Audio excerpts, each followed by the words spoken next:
시애틀 순복음교회 성도 여러분, 한 주간도 주님의 은혜 가운데 평안하셨습니까? 오늘도 참 좋은 날입니다. 이 기쁘고 복된 주일 아침 하나님께 정성껏 예배드리시고 주님 주시는 기쁨과 평안이 여러분들의 삶 속에 가득하기를 예수님의 이름으로 축원드립니다. 우리 다같이 사도신경 하심으로써 9월 26일 넷째 주 주일 예배를 하나님께 드리겠습니다. 전능하사 천지를 만드신 하나님 아버지를 내가 믿사오며 그 외아들 우리 주 예수 그리스도를 믿사오니 이는 성령으로 잉태하사 동정녀 마리아에게 나시고 본디오 빌라도에게 고난을 받으사 십자가에 못 박혀 죽으시고 장사한 지 사흘 만에 죽은 자 가운데서 다시 살아나시며 하늘에 오르사 전능하신 하나님 우편에 앉아 계시다가 저리로서 산자와 죽은 자를 심판하러 오시리라.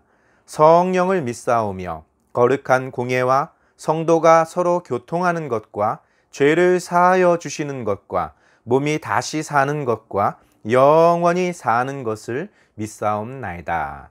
아멘.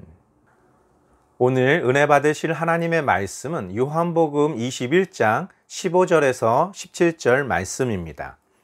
요한복음 21장 15절에서 17절 말씀을 다 같이 한 목소리로 봉독하시겠습니다. 그들이 조반 먹은 후에 예수께서 시몬 베드로에게 이르시되 요한의 아들 시몬아 내가 이 사람들보다 나를 더 사랑하느냐 하시니 이르되 주님 그러하나이다. 내가 주님을 사랑하는 줄 주님께서 아시나이다. 이르시되 내 어린 양을 먹이라 하시고 또 두 번째 이르시되 요한의 아들 시몬아 내가 나를 사랑하느냐 하시니 이르되 주님 그러하나이다. 내가 주님을 사랑하는 줄 주님께서 아시나이다. 이르시되 내 양을 치라 하시고 세 번째 이르시되 요한의 아들 시몬아 내가 나를 사랑하느냐 하시니 주께서 세 번째 내가 나를 사랑하느냐 하심으로 베드로가 근심하여 이르되 주님 모든 것을 아시오매 내가 주님을 사랑하는 줄을 주님께서 아시나이다. 예수께서 이르시되 내 양을 먹이라. 아멘. 함께 봉독하신 말씀을 가지고 나를 사랑하느냐라는 제목으로 은혜 나누겠습니다. 우리는 하나님께서 욥을 칭찬하셨던 것처럼 정직하고 온전하며 하나님을 경외하고 악에서 떠난 그러한 사람이 되고자 합니다. 그렇게 살고자 발버둥 치고 또 하나님의 말씀으로 하루하루를 시작하고 있죠. 그러나 그런 우리들의 삶 속에도 우리가 원치 않는 그러한 일들을 행하고 있을 때가 많이 있다는 사실입니다. 하나님께서 찾으시는 분이 죄가 없고 완전하며 어떠한 실수도 없는 그런 완벽한 사람을 찾으시는가? 하나님이 쓰시는 사람은 그렇게 모든 면에서 흠이 없는 그런 완벽한 사람들을 사용하시는가? 라는 질문 앞에 과연 우리는 그런 조건에 부합하는 그런 모습을 갖추고 있는지를 한 번쯤은 생각해 보아야 할 것입니다. 우선 우리가 성경을 살펴보면 하나님께서 사랑하셨던 수많은 인물들이 있습니다. 대표적으로 노아, 아브라함, 모세, 다윗과 솔로몬을 들 수가 있겠죠. 그들은 참으로 하나님의 사랑과 은혜를 입었던 사람들입니다. 그리고 하나님은 그들을 몹시 사랑하셨습니다. 그럼에도 불구하고 성경에는 그들이 원했던, 원하지 않았던, 그들이 행했던 잘못된 부분들도 고스란히 담겨져 있는 것이죠. 즉, 그들도 실수가 많았다라는 것이죠. 그런데 중요한 것은 그러한 실수들이 언제, 어느 때, 어떤 상황에서 벌어졌냐에 따라서 그 결과가 굉장히 달라진다는 것을 알 수가 있죠. 얼마 전 도쿄 올림픽이 있었습니다. 한국의 효자 종목이라고 할 수 있는 양궁, 대한민국 여자 양궁은 세계의 올림픽 역사를 새로 기록할 정도의 놀라운 일들이 있었죠. 혹자들은 말하기를 양궁에서 금메달 따는 것보다 한국 양궁 국가대표 선수가 되는 것이 더 어렵다라고 말할 정도로 하나의 목표를 가지고 땀을 흘리며 연습을 해왔던 것이죠. 그들이 수많은 연습을 하는 동안 얼마나 많은 시행착오가 있었겠습니까? 얼마나 많은 실수가 있었겠습니까? 그런데 그가 지금까지 해왔던 실수와는 비교도 안 될 만큼 작은 실수였다 할지라도 그것이 연습 경기가 아닌 본선에서 결정적인 순간에 한 실수였다면, 그것 때문에 메달을 따지 못했다면 그는 평생 그 순간을 잊지 못하고 괴로운 시간을 가질 것입니다. 우리나라 속담에 원숭이도 나무에서 떨어진다 라는 말이 있죠. 그가 실력이 없어서가 아닙니다. 그 당시의 바람이나 심리적인 압박감, 이 모든 것들이 종합적으로 그의 실수를 가져오게 되었던 것이죠. 그런데 문제는 그런 작은 실수가 돌이킬 수 없는 그런 결과를 그에게 안겨주었을 때 그에게는 너무나 큰 상처, 아픔, 그런 기억들로 남아있을 것이라는 것이죠. 바로 성경에도 그런 실수 때문에 괴로워하고 고통당하고 있었던 한 인물이 있었습니다. 바로 우리가 잘 알고 있는 시몬 베드로입니다. 예수님의 수제자였고 예수님을 위해서라면 자신의 목숨도 아끼지 않을 만큼 주님을 사랑했던 베드로였습니다. 요한복음 13장 37절에서 38절 말씀에 이렇게 기록되어 있습니다. 베드로가 이르되 주여 내가 지금은 어찌하여 따라갈 수 없나이까? 주를 위하여 내 목숨을 버리겠나이다. 예수께서 대답하시되 내가 나를 위하여 내 목숨을 버리겠느냐? 내가 진실로 진실로 내게 이르노니 닭 울기 전에 내가 3번 나를 부인하리라. 아멘. 베드로가 예수님께서 이런 말씀을 하셨을 때 그의 마음은 몹시 속상했을 것입니다. 자신의 마음도 알아주지 못하는 주님이 야속하게도 느껴졌을 것입니다. 주님을 위해서 내가 어디까지 충성할 수 있는지 도무지 알아주지 않는 예수님께 서운한 감정이 있었을 것입니다. 그러나 그 서운함은 잠시 후 그에게 돌이킬 수 없는 괴로움이 되었던 것이죠. 겟세마네 동산에서 잡혀가신 예수님의 뒤를 쫓아 대제사장의 뜰까지 쫓아갔던 베드로, 예수님께서 어떻게 되시는지 지켜보고자 했던 그 베드로는 아무런 대항도 하지 않으시고 말도 안 되는 거짓된 증인들의 증언 앞에서도 아무 대꾸도 하지 않는 예수님, 그 모습을 지켜보고 있었던 베드로, 아마도 예수님께서 눈을 들어 베드로에게 명령하셨다면 베드로는 목숨을 걸고 예수님을 위해 싸우다가 죽었을 수도 있었습니다. 설령 그것이 로마 군병이라고 할지라도 말입니다. 그러나 베드로의 눈에는 예수님은 아주 죽기로 작정한 자와 같이 아무런 저항도 아무런 대꾸도 하지 않으시고 침묵하셨습니다. 베드로는 몹시 혼란스러웠겠죠. 그의 머릿속은 복잡했을 것입니다.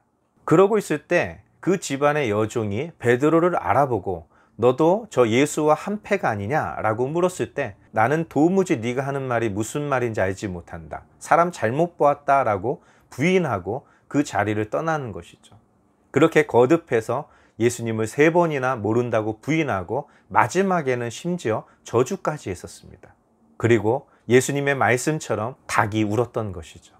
내가 닭 울기 전 3번 나를 부인하리라 라고 말씀하셨던 그 예수님의 말씀을 들었을 때만 해도 자신의 충심을 알아보지 못하시고 매번 많은 제자들 앞에서 자신에게 무안을 주는 것 같았던 예수님이 몹시 야속하고 속상한 마음이 들었겠죠.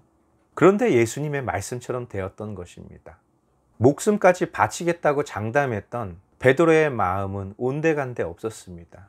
오히려 내 목숨 하나 살겠다고 나를 사랑하신 주님, 나의 발을 씻으신 주님, 그 예수님을 3번이나 모른다고 하고 저주까지 했다는 자신이 너무나 비참하고 어찌할 바를 몰라 통곡을 했던 것입니다. 바로 이 모습이 예수님의 수제자였던 베드로의 모습인 것이죠.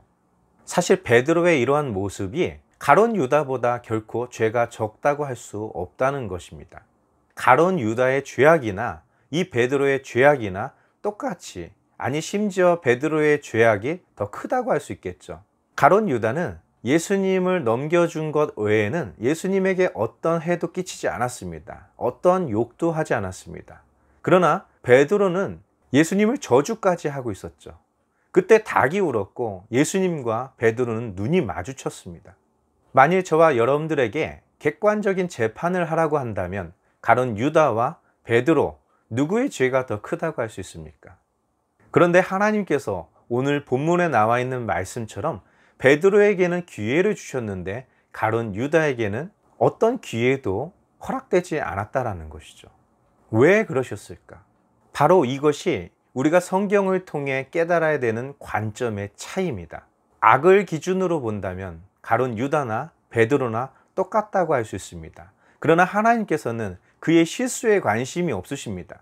이미 예수님께서 내가 떡을 떼어 주는 자가 나를 팔 것이다 말씀하셨고 가룟 유다 역시 그것을 들었죠.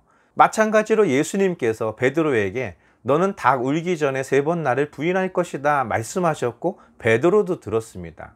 예수님의 이 말씀은 가룟 유다만 들은 것도 베드로만 들은 것도 아니라 그 자리에 있었던 모든 제자들이 다 듣고 있었다라는 것이죠.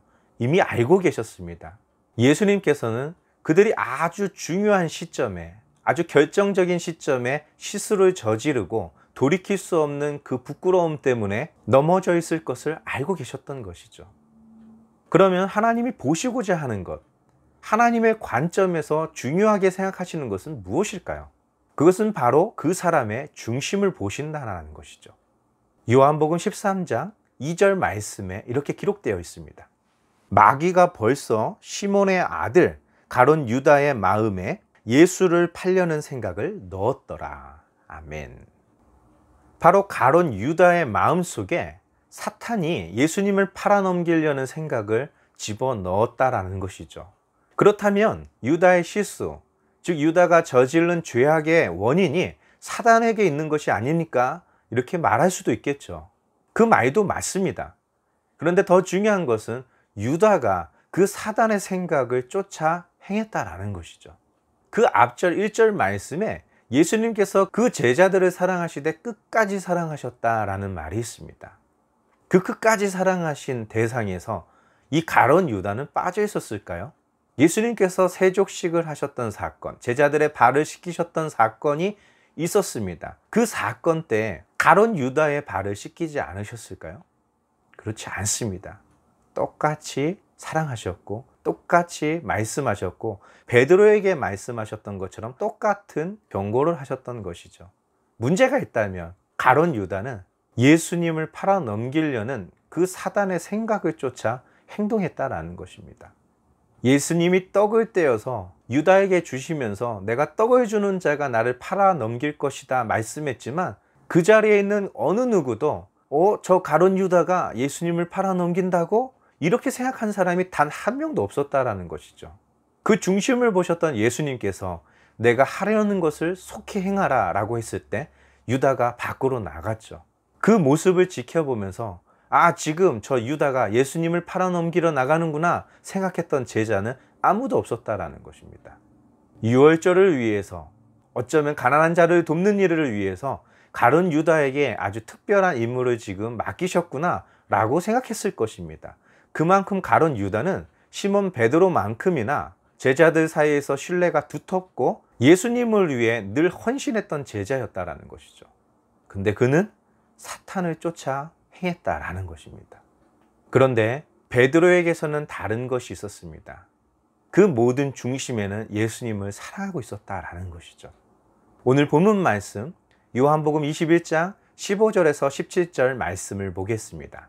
그들이 조반 먹은 후에 예수께서 시몬 베드로에게 이르시되 요한의 아들 시몬아 내가 이 사람들보다 나를 더 사랑하느냐 하시니 이르되 주님 그러하나이다. 내가 주님을 사랑하는 줄 주님께서 아시나이다. 이르시되 내 어린 양을 먹이라 하시고 또 두 번째 이르시되 요한의 아들 시몬아 내가 나를 사랑하느냐 하시니 이르되 주님 그러하나이다. 내가 주님을 사랑하는 줄 주님께서 아시나이다. 이르시되 내 양을 치라 하시고 세 번째 이르시되 요한의 아들 시몬아 내가 나를 사랑하느냐 하시니 주께서 세 번째 내가 나를 사랑하느냐 하심으로 베드로가 근심하여 이르되 주님 모든 것을 아시오매 내가 주님을 사랑하는 줄을 주님께서 아시나이다. 예수께서 이르시되 내 양을 먹이라. 아멘. 이 말씀은 부활하신 예수님께서 세 번째로 제자들에게 찾아오셨던 사건 이야기입니다. 유월절 절기였던 초실절, 첫 곡식을 수확하는 그런 초실절 저녁에 예수님께서 제자들에게 나타나셨죠.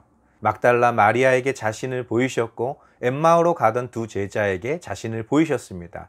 그들이 돌아와 예수님께서 부활하셨다 증거하였고 그 말을 믿지 못했던 제자들에게 그날 저녁 나타나셨던 것이 첫 번째 사건이었죠. 두 번째는 그 첫 번째 부활하신 예수님이 찾아오셨을 때 그 자리에 있지 않았던 도마가 내 손가락으로 그의 옆구리, 그의 손에 난 못자국을 만져보기 전에는 나는 절대로 믿을 수 없다 하는 그 자리에 예수님께서 나타나셔서 믿음 없는 자가 되지 말고 믿는 자가 되라 라고 말씀하셨죠.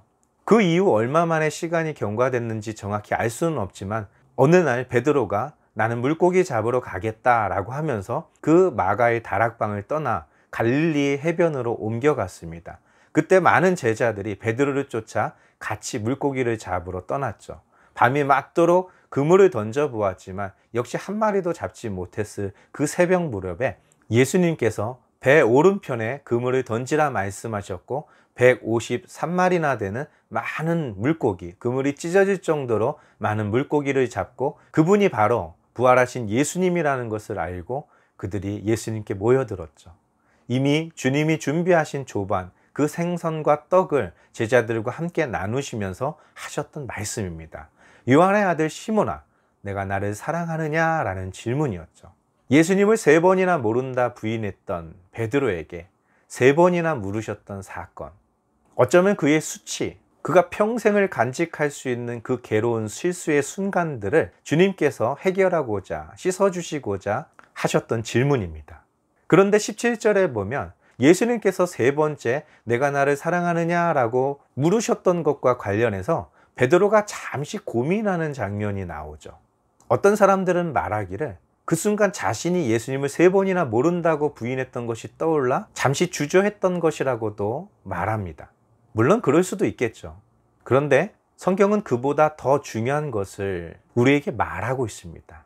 바로 이것이 요한복음 21장 15절에서 17절 말씀 헬라어 원문입니다. 당시 성경이 기록되었을 때 이러한 문자로 기록되었던 것이죠. 이 원문에서 우리가 살펴보려고 하는 것은 예수님의 질문과 베드로의 답변입니다.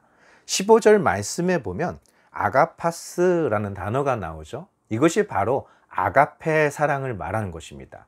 헬라어에는 사랑을 나타내는 뜻이 여러 가지가 있는데 그 중에 무조건적인 사랑, 어떤 상황에서도 끝까지 사랑하시는 그 사랑을 표현할 때 성경에서는 아가페라는 단어를 사용하고 있습니다.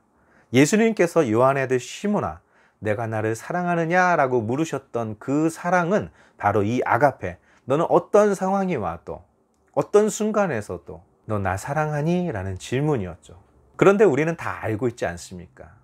예수님이 잡으셨던 대제사장의 뜰에서 예수님을 모른다고 부인했던 베드로의 모습을 알고 있지 않습니까? 누구보다도 자기 자신이 잘 알고 있습니다. 어떤 상황에서도 사랑하느냐? 그 말 앞에 예 주님, 저는 어떤 순간에도 주님을 사랑할 수 있습니다. 아가페 사랑할 수 있습니다. 라고 고백할 수는 없었을 것입니다. 만약 예수님께서 죽임을 당하시기 전 이러한 똑같은 질문을 하셨다면 베드로는 예 주님, 저는 아가페 사랑할 수 있습니다. 라고 당당하게 말했을 사람입니다. 그런데 베드로는 어떻게 고백했는지 아십니까? 네 주님, 내가 주님을 필레오 하는 것을, 필레오 사랑하는 것을 주께서 아십니다. 라는 것입니다. 필레오라는 것은 주로 우정을 표현할 때 사용하는 단어입니다. 나를 믿어주고 나를 사랑하고 나에게 기대를 갖는 그 사람에게 나 또한 그를 기대하고 그가 나를 사랑하는 것 못지않게 나도 그를 사랑하고 있는 그런 사랑을 표현할 때 사용하는 것이죠. 내가 어떠한 경우에서도 주님을 사랑하지는 못했습니다. 자신의 실수를 떠올렸던 것이죠. 그런데 주님이 아시지 않습니까? 내가 주님을 필레오 하는 것, 주님을 정말 사랑하는 것은 아시지 않습니까? 라는 대답이었던 것이죠. 16절 말씀에 주님은 또 묻습니다. 요한의 아들 시몬아, 내가 나를 아가페 하느냐? 어떤 상황에서도 정말 나를 사랑할 수 있니? 이 질문이었죠. 이 역시 베드로는 대답합니다. 주님 아시지 않습니까? 내가 비록 아가페 사랑을 할 수는 없지만 주님을 정말 사랑하고 필레오 하는 줄 주님이 아시지 않습니까? 라는 그런 고백을 하고 있는 것입니다. 그런데 바로 베드로가 고민을 했었던 17절 말씀이 나오는 것이죠. 이번에 예수님의 질문이 달라졌던 것입니다. 요한의 아들 시몬아, 내가 나를 필레오하니? 라는 질문이었습니다. 예수님이 3번 사랑하냐 물으셔서 자기가 3번 부인했던 것이 떠올라서 잠시 머뭇거리는 것이 아니라, 이번에 예수님의 질문은 그러면 정말 네가 대답했던 것만큼 필레오만큼의 사랑은 하니? 라는 질문이었던 것이죠. 바로 주님께서 3번째로 필레오 사랑하니? 라고 물으셨기 때문에 그는 고민한 거예요. 왜냐하면 그는 예수님께 고백했었던 것이 있지 않습니까? 내 목숨을 바치는 한이 있어도 결코 주님을 떠나지 않겠습니다. 내 목숨을 내어주는 한이 있어도 내가 결코 주님을 버리지 않겠습니다. 이렇게 장담했던 베드로입니다. 그거 주님 다 아시죠? 근데 그 장담한 것들을 못 지키지 않았습니까? 아가페 사랑은 둘째치고 필레오만큼도 지키지 못하는 그런 나약한 베드로였기 때문에 자신이 너무나 부끄럽고 자신이 했던 모든 말들이 너무나 죄송스러웠던 것이죠. 그는 고민할 수밖에 없었습니다. 그렇지만 그는 조심스럽게 예수님께 고백하죠. 나의 연약함 때문에 내가 주께 고백했던 모든 것들을 지키지 못했던 것 주님은 다 알고 계십니다. 그러나 그럼에도 불구하고 내가 주님을 사랑하는 줄 주님께서는 아시지 않습니까? 라는 고백인 것이죠. 저는 주님을 필레오합니다. 라는 고백이었던 것입니다. 이제 말씀을 정리하고 마치겠습니다. 마귀의 생각을 쫓아 돌이킬 수 없는 그런 실수를 저질렀던 가룟 유다나, 예수님의 말씀보다 자신의 확고한 그 생각을 더 의지했던, 붙들었던 그 베드로나 똑같이 실수를 했습니다. 죄를 지었던 것이죠. 두 사람의 공통점은 예수님의 공생애에 있어서 가장 중요한 순간에 똑같이 실수를 저질렀다는 것이죠. 죄의 관점으로 보면 둘은 똑같이 돌이킬 수 없는 실수를 저지른 죄인이라는 것입니다. 그러나 중심을 보시는 하나님, 바로 예수 그리스도께서는 가룟 유다의 마음의 중심, 그도 자신의 행동을 크게 후회하고 돌이키려 애써 보았지만 결국 하나님이 사랑하시는 자신의 생명을 스스로 버렸던 것이죠. 반면 비굴해 보이고 정말 머리를 들 수 없을 정도로 부끄러운 삶을 살아야만 했던 베드로, 그렇지만 그가 예수님을 사랑하는 것만큼은 부정할 수 없었던 그 베드로의 모습, 그 중심을 보셨던 예수님께서 그를 일으켜 세우시고 그분의 양들을 그에게 맡기셨던 것입니다. 우리도 결정적인 순간 넘어질 수 있습니다. 실수할 수 있습니다. 범죄할 수 있습니다. 그것이 두렵습니까? 그 두려움은 하나님의 영광에 이르지 못합니다. 온전한 사랑이 두려움을 내어 쫓는다 말씀하셨습니다. 바로 나를 사랑하느냐라는 질문 앞에서 주님, 내가 주님을 사랑하는 줄 주께서 아시지 않습니까? 라는 고백을 할 수 있는 우리의 마음, 우리의 생각, 우리의 중심이 주님을 향하고 있으면 된다라는 것이죠. 바로 주님께서는 실수가 없는 사람, 완벽한 사람을 찾으시는 것이 아니라 주님을 사랑하는 사람, 우리를 위해 베푸셨던 주님의 사랑에 감사하는 사람을 찾으신다라는 것입니다. 이제 주님 오시는 그날까지, 또한 우리에게 맡겨진 이 한 주간 우리를 끝까지 사랑하시는 그 예수님을 믿으며 그 예수님 앞에 사랑을 고백하는 우리 모두가 되어야 될 줄 예수님의 이름으로 축원드립니다. 다 같이 기도하겠습니다. 살아서 역사하시는 좋으신 아버지 하나님, 감사와 찬양과 경배와 영광을 돌립니다. 주님 주신 기쁨이 오늘 이곳에 가득하게 도와주시고 하나님 주신 사랑으로 우리의 섬기는 교회와 우리의 가정과 우리 손으로 하고 있는 모든 사업장과 일터 위에 하나님의 복이 임하게 도와주옵소서. 어린 자녀들에게는 그 마음의 아버지 기쁨과 사랑, 예수님을 향한 그 기대로 가득 차게 도와주시고 이제 주님의 오심, 또한 우리를 부르심을 기다리는 믿음의 사람들에게 하나님 말씀대로 살아가며 주님을 끝까지 사랑하는 우리 모두가 되게 도와주시옵소서. 예수님의 이름으로 감사하며 기도드리옵나이다. 아멘. 우리 다 같이 주기도문 하심으로써 9월 26일 넷째 주 주일 예배를 모두 마치겠습니다.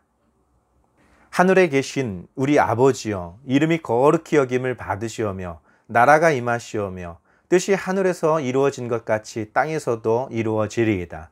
오늘 우리에게 일용할 양식을 주시옵고 우리가 우리에게 죄지은 자를 사하여 준 것 같이 우리 죄를 사하여 주시옵고 우리를 시험에 들게 하지 마시옵고 다만 악에서 구하시옵소서. 나라와 권세와 영광이 아버지께 영원히 쌓옵나이다.